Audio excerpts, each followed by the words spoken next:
Good evening and welcome to The Society, our weekly Vaesen RPG campaign. My name is Loki and I will be your game master for these dark and thrilling tales. It is with great pleasure that I welcome you to this, a rather unusual episode of the show. Due to a technical issue, we have been unable to upload Chapter 3, Episode 2 onto our YouTube. So this is our replacement recap. I hope that we delight, fright and intrigue you with mystery and adventure. So without further ado, let's hit the intro.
We join our brave souls asleep in their rooms, safely tucked up in bed, embraced by their dreams.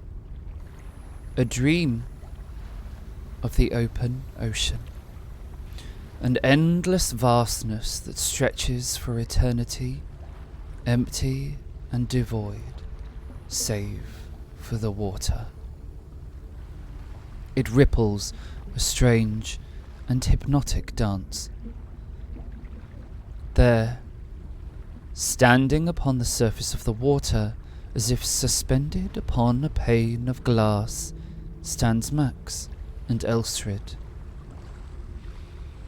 Max, enraptured by the strangeness of this world, gazes out upon the endless sea, where Elstrid searches for meaning to this bizarre vision. Morton calmly surveys the surrounds, seemingly trying to ignore the dream and return to dreamless sleep. The three gaze at one another, and a strange sensation bleeds into their consciousness.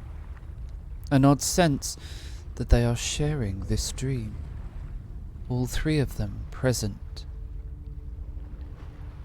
Foreboding seeps into their bodies like the cold of the deep ocean leeching away their hope. Dread begins to form in the corners of their minds. Unsettled by this sense of danger, the three search for the Colonel somewhere within this endless expanse. It doesn't take them long to find him. Collapsed onto his knees, the Colonel is overcome by emotion. As our brave souls approach to try and help, all of them become part of a single vision.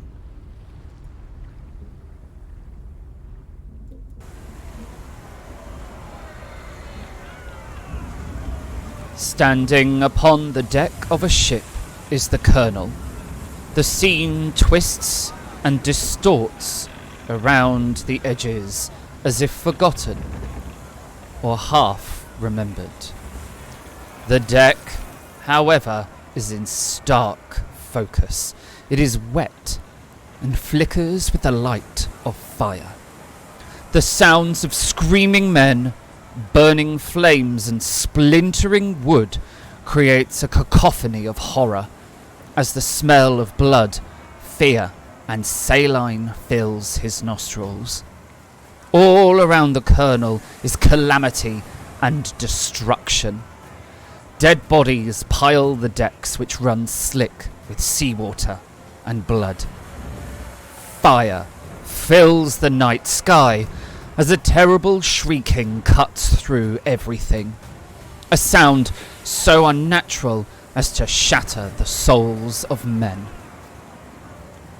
All around him, doomed souls flee in terror, looking for safety among their demise as a creature not of the mortal world rages against the ship.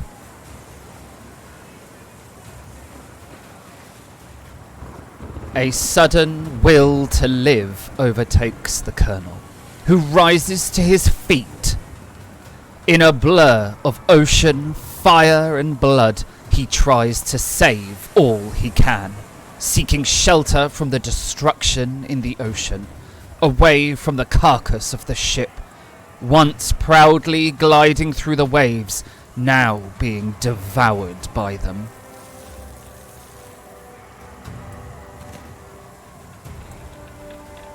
There is no escaping fate. Tentacles, scenes of horror, shadows and thrashing waves overtake the ship. It rises up from the ocean, clawing for its own freedom. But there is no escape, and it is dragged into the depths.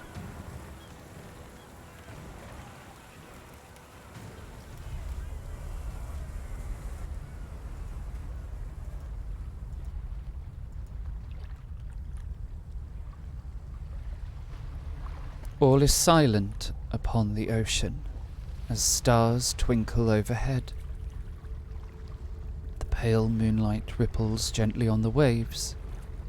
All would be beautiful, save that which floats upon the ocean's surface.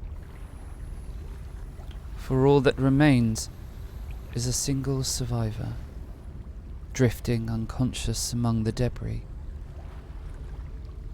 A survivor who will be forever changed by the ocean. A voice pierces all this with an ethereal clarity. The colonel sees now an endless ocean stretching for eternity, and the worried expressions of his companions. All four, now joined in a single dream, stand suspended above the ocean as if upon a pane of glass. The voice fills their ears and their minds. An otherworldly song that flows and shifts like the waves. Its mellifluous beauty captures our brave souls and fills their hearts with a single desire: to sink into the depths, to allow the ocean to embrace them. And to this desire they succumb.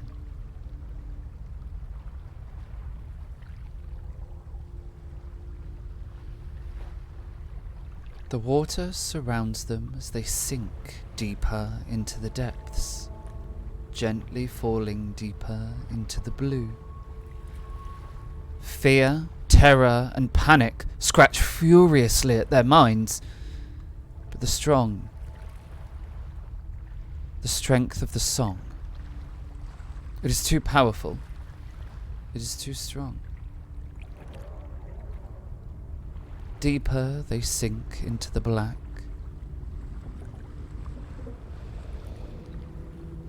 Out from the darkness looms an ominous shape, an entwining of wood and stones. Coral and water fades in from the darkness of the ocean's depths.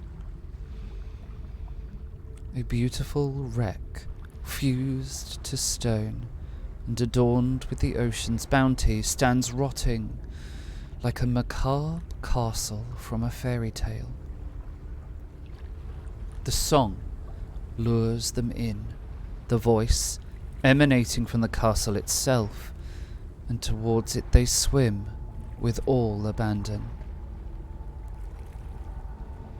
Cold water fills their lungs.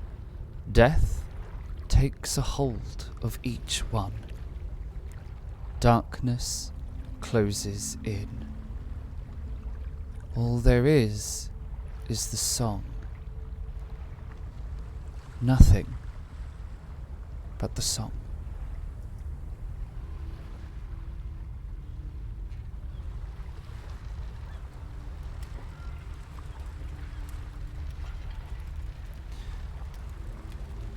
Our brave souls awaken in a cold sweat from their nightmare, breathing heavy as their terror slowly fades, each of them looking around their room, wild-eyed with fear. A gentle relief falls upon each one as they realize that they are indeed alive, and that it was all just a terrible nightmare.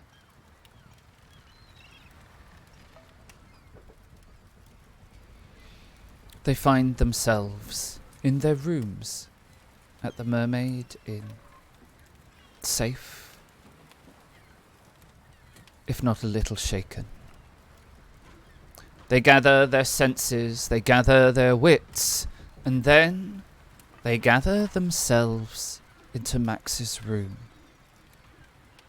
It is here they discuss the night's events and discover, to their intrigue, that they did, indeed, all share the same dream.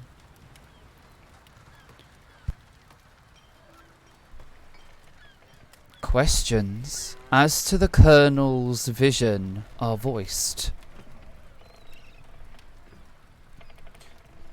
and it is in answer to those questions that the Colonel reveals a glimpse of his past. After giving up his commission in the British Army, in order to return home to the family business, the Colonel boarded a doomed ship. That voyage never made it to its destination. Instead, the Colonel is the sole surviving passenger, and more importantly, the sole surviving witness of the creature that rose from the depths and dragged the vessel and its crew into the black. With the night hanging heavy in their minds, they head to the tap room for breakfast. As they descend the stairs into the inn, they find it much quieter than the night before. Selecting a table, they head over and take their seats. Vida, the innkeep, provides a hearty breakfast of smørbrød and fresh seafood, and some friendly conversation with the Colonel, whom he seems rather fond of. The hearty food and kind conversation helps the horrors of the night fade away. It is over breakfast that a plan for the day is formed. Our investigators decide to head to the town hall and search the records and archives to see if they can find Roald G, the author of the mysterious letter that brought them to Flekkefjord. Finishing their breakfast, our brave souls head out into Flekkefjord and the town hall.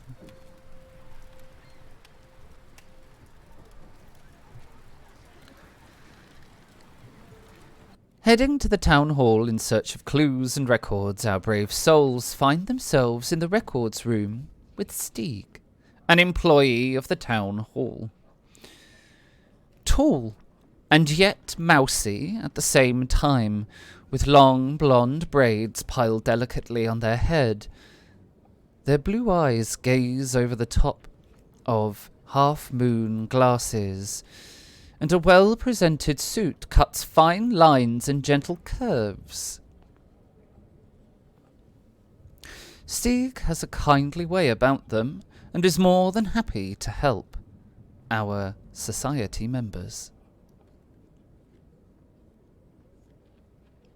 They inquire about a list of residents from the past 3 years, and there, perusing the records, they discover Roald G is not present at all in any of the records.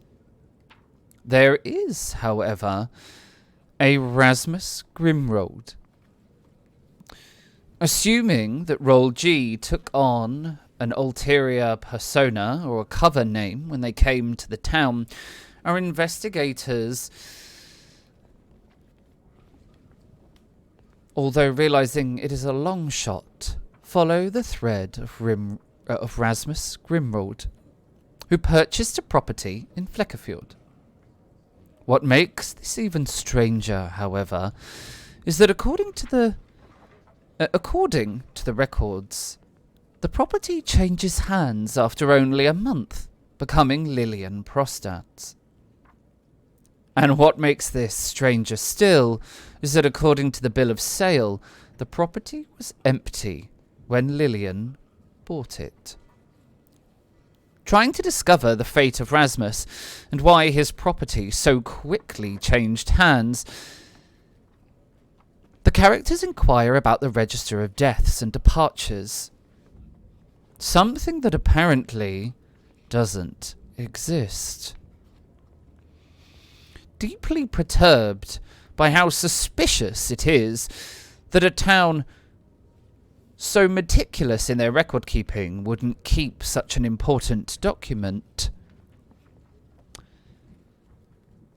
our brave souls try a different tack and ask for a list of businesses, hoping this might explain Rasmus's sudden arrival and disappearance. However, this list only creates more questions, because the more recent the records, the less new businesses start up. And what really stands out is the fact that every business in the town is successful. There are no records in the last 3 years of any business facing hardship or closing. Feeling this is rather suspicious, our characters ask to see the older records. Stieg explains the older records are in storage, and that it will take some time to locate them.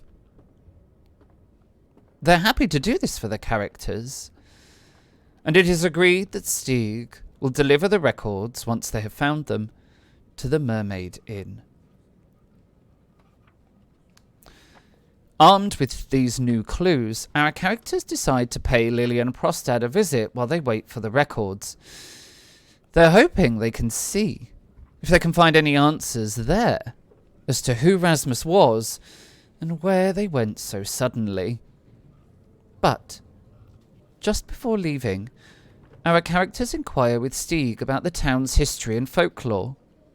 Maybe there is a hint buried in the old tales that might highlight a Vaesen. Stieg tells them to speak with Cato Julsson, the new Gothi of the town. And so, with this knowledge, our characters leave the town hall. Heading out onto the streets, our investigators head to the address of Lillian Prostad. But something niggles at their senses. Something strange and suspicious, like a foreboding. Looking around in search of the cause, they find nothing. But still the feeling persists. As they continue their journey through the streets, past shops and houses, by alleyways and windows, it becomes very clear they are being followed.